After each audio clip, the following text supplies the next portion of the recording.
Assalamualaikum warahmatullahi wabarakatuh.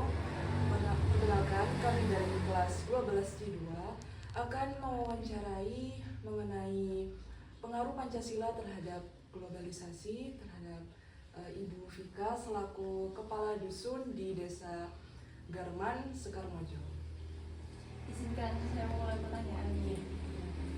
Menurut Ibu Vika, bagaimana pandangan Ibu terhadap UMKM saat ini di desa ini? Apakah sudah baik atau belum? Mohon izin menjawab. Jadi begini ya, untuk dari segi UMKM sejauh ini sudah mengalami perkembangan, tapi belum maksimal itu menurut Ibu ya. Seperti produk-produk yang dihasilkan untuk menggapai ini ya suatu standar globalisasi, perkembangan media sosial dan semuanya itu belum keseluruhan mencakup atau mendapati ruang di situ gitu ya maksudnya. Jadi mungkin kurangnya ada di poin pengembangan dan sosialisasinya. Jadi sosialisasi dari media sosial yang mungkin masih terbatas sekali karena ini ya mungkin karena para pelaku bisnisnya UMKM-nya juga masih ini ya menggunakan media marketing atau cara-cara yang masih tradisional ya.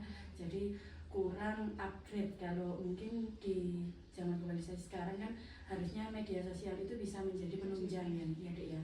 Jadi untuk marketing dan penyebaran informasi terkait produk-produk itu masih minim ya. Jadi masih kurang. Kalau produknya sudah banyak mulai diciptakan produk-produk baru ya yang mengikuti inovasi itu sudah, tapi untuk perkembangannya itu belum ya, untuk memperluasnya dengan cara media sosial yang terbaru terupdate itu belum mencapai ke sana ya. Jadi belum beradaptasi dengan teknologi saat ini aja. Iya, perlu adaptasi lebih ya karena mungkin karena ini ya pelaku bisnisnya ini dari faktor usia atau kurangnya pemahaman di sana ya, jadi seperti itu ya. Oke, untuk pertanyaan kedua Bu, Iya. apa tantangan ekonomi yang mungkin dirasakan warga di dusun sini? Kalau untuk tantangan ekonominya terkait permodalan sebenarnya ya, terkait permodalan. Permodalan itu sejauh ini yang Ibu paham masih bersifat pribadi dan ya, untuk permodalan biaya simpan pinjam yang untuk pengembangan produk-produk itu warga setempat atau pelaku bisnis itu tidak ini ya, tidak begitu memprioritaskan untuk pinjam. Jadi masih pengembangannya itu sistemnya menggunakan pembiayaan secara pribadi ya.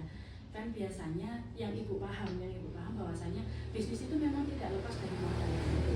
Tidak lepas dari modal, tapi untuk pembiayaan dari warga dusun sini di desa Sekarmojo ini memang masih terbatas untuk terjun ke pinjaman-pinjaman yang bersifat untuk pengembangan.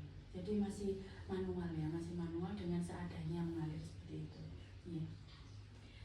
Kalau seandainya ada makanan dari luar negeri masuk di desa ini, apakah berpengaruh terhadap UMKM di sini?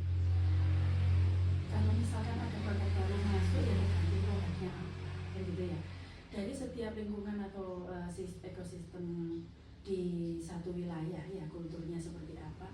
Karena dari letak wilayah suatu tempat itu mempengaruhi dari apa yang menjadi konsumtifnya warga, kan seperti itu. Misalkan satu perbandingan dari kecamatan sebelah sini, misalkan kecamatan Purwosari dengan kecamatan Lawang misalkan ya, di situ ada pembeda.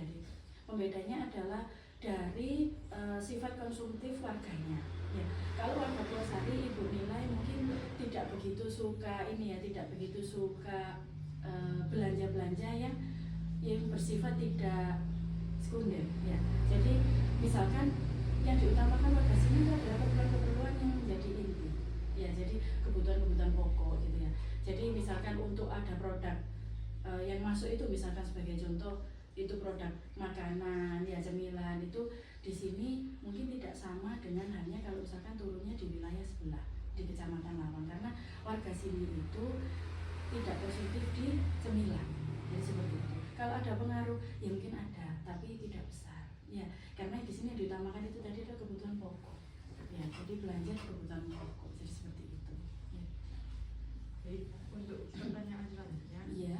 bagaimana solusi Ibu mengembangkan produksi tahu di desa ini di era makanan modern saat ini? Oh iya. Ini satu poin di produksi tahu yang ada di sini ya. Kalau untuk tahunya memang Ibu rasa kualitasnya sudah baik daripada tahu yang Ibu sudah konsumsi di sekitar wilayah sini. Jadi dari kualitas sudah baik. Kalau untuk pengembangannya, pengembangannya itu yaitu tadi kurang adanya variasi, ya. Jadi masih tradisional. Tahu ya sudah tahu itu aja. Mungkin kalau untuk pengembangannya yang sudah kita tahu, bahwasanya ada tahu isi keju, ya ada tahu rasa-rasa lah, seperti itu ya. Jadi di sini masih tahu yang memang benar-benar original tahu. Ya. Kalau untuk pengembangan variasinya, perkembangannya seperti apa, dilihat dari poin pencapaiannya dari pelaku bisnisnya. Ya. Jadi misalkan si A itu untuk tahu tradisionalnya mau mengembangkan, mengikuti modernisasi atau global yang sekarang berjalan, ya bisa saja dikembangkan. Tapi di situ juga perlu perhatian dari mungkin pemerintah atau dinas terkait, ya, karena perlunya di situ ada mungkin perlu pelatihan, ya, di situ perlu wawasan atau apa yang perlu disampaikan untuk para pelaku bisnis. Yang sejauh ini pelaku bisnis di sini masih pelaku bisnis tradisional, deh. Ya, jadi masih original tahu kampung yang seperti itu, ya. Ya mungkin untuk pengembangannya ya perlu itu sih, perlu ini ya, bantuan untuk sosialisasi terkait apa yang perlu dikembangkan, ya mungkin ada bentukan variasi baru atau pengembangan teknologi menggunakan sosial seperti apa. Jadi sejauh ini Ibu rasa masih cukup dan standar. Kalau berkembang sangat belum ya, karena ada banyak aneka sudah yang produk-produk yang muncul ya di tahun-tahun ini, beberapa tahun terakhir. Ya itu aja menurut Ibu kalau di spek tahu ya, kalau di sini ya. Baik, terima kasih Bu Vika Iya. telah bersedia kami wawancarai. Iya. Baik, sekian wawancara hari ini. Terima kasih. Wassalamualaikum warahmatullahi wabarakatuh.